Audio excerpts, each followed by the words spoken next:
Hace 2 semanas exactamente cumplí 19 años en Argentina. Llegué un 19 de septiembre del 94 desde Armenia a Argentina.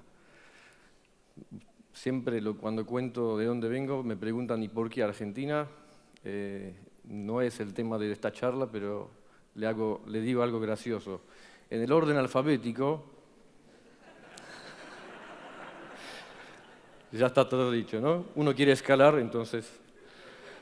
Bueno, lo que menos me imaginé en esa época, que 10 años después tendría mi propia empresa y que 9 años más tarde seríamos unos 50 en la empresa y que estaría en este escenario de Connecting Ideas compartiendo con ustedes esta charla. Yo me recibí de ingeniero en industria láctea y ni bien me recibí, sin prácticamente experiencia, aparecí en este bendito país. Uno cuando elige su especialidad, obviamente piensa que toda su vida se va a desempeñar, por algo la elige y por algo lo atrae lo que elige. A veces nos equivocamos, pero en fin. Y cuando uno es el número uno de la empresa, lo que menos quizás tiene que pensar a hacer es en lo que estudió, sino en otra cosa. Y de eso les quiero comentar y compartir mis experiencias. Cuando escuchamos a algún dueño de empresa o número uno de empresa, muchas veces escuchamos esa horrible frase tan injusta: los empleados son un mal necesario. ¿Les suena familiar? Un empleado es un problema, 2 empleados son 2 problemas. Sé contar, pero no hace falta. Y bueno, ¿qué hicimos antes de ser número uno de una empresa? Si no todos, casi todos hemos sido empleados. Los 10 años antes de tener mi empresa, trabajé en Argentina, pagué derecho de piso, como dicen bien aquí. El trabajo que es imperdible, trabajar de mozo en un restaurante, tocar en una banda, The Band, aunque en mi caso fue más bien rock band, trabajar en venta de artes gráficas. Finalmente entré a trabajar en una empresa alemana, por fin, por mi especialidad, durante 8 años. Entonces, no podemos dejar eso, ya que ahora somos líderes en una empresa. El problema es que no existe la facultad de líderes, la universidad de CEOs, entonces no nos enseñan cómo es eso de ser el número uno en una empresa, cómo es eso de ser CEO. Eso más bien se aprende y con experiencia uno va aprendiendo a manejarse. Porque la verdad que si nosotros queremos tener empleados o colegas, colaboradores en una empresa que sigan nuestro sueño, que sean partícipes de nuestro sueño y su sueño de alguna manera se alinee con el nuestro, no podemos pensar que son un mal necesario. Además, ¿quién tomó esa persona que hoy día resultó de alguna manera ineficiente o resultó ser un mal empleado? Nosotros. Empecemos por el proceso de selección. ¿Cómo seleccionamos a las personas que queremos que trabajen en nuestra empresa? En primer lugar, muchas veces pensamos si lo quiero tomar o no lo quiero tomar sin pensar en quién necesita a quién. Y realmente si nos ponemos un poco de ver del otro lado, vemos que es una relación mutua. ¿Por qué esta persona tiene que entrar a nuestra empresa y dedicar los próximos X cantidad de años de su vida a nuestra empresa? Y no solamente si nosotros queremos contratarlo o no. Muchas veces nosotros cuando elegimos una persona nos focalizamos mucho más en cuestiones técnicas, en sus habilidades de currículum y quizás no tanto en cuestiones humanas. Les comparto una experiencia. Hace 2 meses aproximadamente tomamos un soldador. Cuando empezó la entrevista, enseguida se sacó unas radiografías y se puso en la mesa, como diciendo, acá está mi currículum. Obviamente, cuando vean las radiografías, estoy contratado.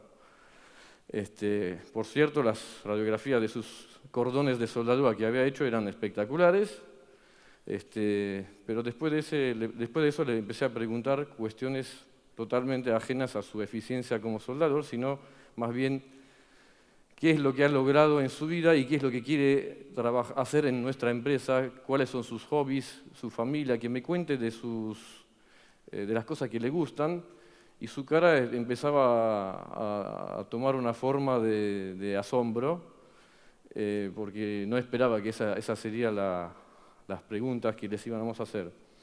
Pero después se relajó y realmente se sintió mucho más cómodo que hablar de soldadura. Hablaba de su familia, de sus hijos, de sus hermanos, y la verdad que fue mucho más amena la conversación. Yo estoy de los que opinan que el número 1 tiene que participar en proceso de selección, aunque sea en la última etapa. Nuestras empresas tienen valores, tienen una cultura empresarial, aunque no hayamos trabajado y no hayamos escrito esos valores, las tenemos igual, que pueden ser buenos o malos, pero las tenemos. Entonces es necesariamente importante que podamos seleccionar a las personas que creemos que encajan dentro de esa cultura que nosotros hemos generado en nuestras empresas. Esa intuición, esta misma intuición que a un emprendedor le ayudó en su momento a arrancar con una empresa propia, que le ayudó a enfrentar los desafíos que significa eso, esa misma intuición nos ayuda a comprender si esta persona puede o no desarrollarse en una empresa como la nuestra. Y no porque sea malo o bueno, sino que nuestra empresa es esta, y esta persona quizás no encaja, sea por su forma de ser, por su forma de pensar, o simplemente no combina, es de un color y nosotros somos de otro color. Nosotros hemos trabajado mucho en la empresa con la definición de valores, y es muy importante cómo lo hemos hecho involucrando a toda la empresa en definición, los valores que nos identifican. Entonces, cuando seleccionamos a las personas es muy importante hacer un contraste de si esa persona es adecuada o no y si realmente puede alinearse con esos valores. A veces escuchamos también algunas excusas, al menos yo pienso que son excusas de que nunca encontramos esa persona ideal y en algún momento nos cansamos de buscar y tomamos al menos malo. Yo estoy convencido de que no hay, se puede conseguir a las personas adecuadas, siempre nos falta el tiempo, siempre en algún momento nos cansamos, pero si no lo hacemos, estoy convencido que el momento llega y la persona aparece. Algunas otras prácticas es poder entender a las personas y sus sueños en la empresa. A veces uno piensa solamente mirando de un lado para el otro y no al revés. Hay una palabra en alemán, Weltanschauung, que significa la forma de ver el mundo, la forma de ver las cosas.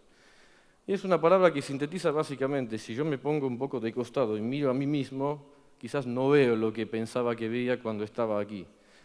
Entonces el simple hecho de poder entender las necesidades y los sueños del otro nos ayuda quizás a salir un poco de la cáscara y poder hacer las cosas de otra manera. Nosotros hemos tenido también una situación donde a muchos les habrá pasado que uno empieza a tener un diálogo donde no avanza, siempre llega quizás a una encrucijada. Si nos está pasando en nuestras familias, a veces con nuestras parejas, imagínense cuando es una empresa con tantas personas donde uno tiene esa responsabilidad. Entonces, tenemos esa necesidad de poder entender al otro y poder entablar el diálogo. Algo que nos resultó muy práctico cuando esas cosas ocurren es trabajo de coaching. A veces otra persona, un profesional, quizás puede expresar mejor una idea que uno no ha sido capaz, o quizás por la relación de muchos años ha sido desgastada y no ha llegado a un resultado últimamente. Gracias, por ejemplo, a ese trabajo hemos tenido resultados extraordinarios. Uno de los colaboradores, por ejemplo, fue un empujoncito. Obviamente las fuerzas uno se encuentra en sí mismo, pero gracias a eso cambió básicamente su forma de pensar, dejó de fumar después de 25 años, bajó 40 kilos, y no solamente dejó de fumar, sino empezó a dedicarse al buceo, un deporte bastante exigido, cosa que una transformación en tan solo unos pocos meses. Y no solo eso, sino que ayudó a algunos colegas, a algún par suyo, de ver las cosas de otra manera, así que tuvimos básicamente, sin querer, sin intenciones, un caso de mentoring dentro de la empresa prácticamente. Hablando de sueños, tuvimos un técnico que había trabajado 20 años en otra empresa y sentíamos que parecía que lo único que le interesaba es el tema salarial. Y era un poco injusto porque la empresa trabajaba mucho para generar ese ambiente tan importante que uno se sienta cómodo. Sin embargo, indagando un poco, uno llega a ver que eso tenía sus razones, porque había trabajado en una empresa donde lo maltrataban, no lo entendían, y quizás estaba un poco a la defensiva. Y un caso muy casual que tuvimos, en la empresa teníamos un vehículo que teníamos que renovar y él se interesó por comprarlo. Bueno, decidimos financiarlo con un préstamo para que pueda adquirir el vehículo. Y algo tan simple como eso le cambió la vida, porque él estaba soñando de poder ir con ese vehículo a su Salta natal, mostrarse con su familia con ese auto, y ese para él significaba un sueño. Se le cumplió un sueño y esa persona se transformó muy agradecida y entendió además que en nuestra empresa había valores y nosotros no estábamos solamente pensando en que él era un recurso. El nombre de mi charla se llama así porque realmente nuestras empresas son humanas, querramos o no, son humanas. El tema es cuán humanas son nuestras empresas. Porque si nosotros aseguramos un ambiente humano para adentro, estoy convencido que para afuera eso se transmite y los éxitos también se logran gracias a esa fortaleza que se puede generar dentro de la empresa. Muchas veces no vemos que eso sea importante en la vorágine del día. Sin embargo, les puedo asegurar que las relaciones humanas, y odio que se llamen recursos humanos, las personas, por eso se llama Humanos Humanos el nombre de la charla, quizás sintetizan la identidad de una empresa para poder ser exitosa más adelante. Entonces, simplemente les desafío a que piensen un poco en eso, sin dejar de pensar, por supuesto, en los indicadores claves y demás de performance que, por supuesto, que nos interesa también vincularse, pero creo que es muy importante. Nosotros tenemos casi 0 conflictos laborales, no tenemos juicios laborales y yo creo que eso tiene mucho que ver en cuidar lo humano que es el interior de una empresa y cuidar de la gente y pensar en ellos y pensar que ellos tienen sus sueños, tienen sus necesidades, poder entenderlo y eso se nota. Así que termino la charla con la frase: dime con quiénes trabajas y te diré quién eres. Muchas gracias.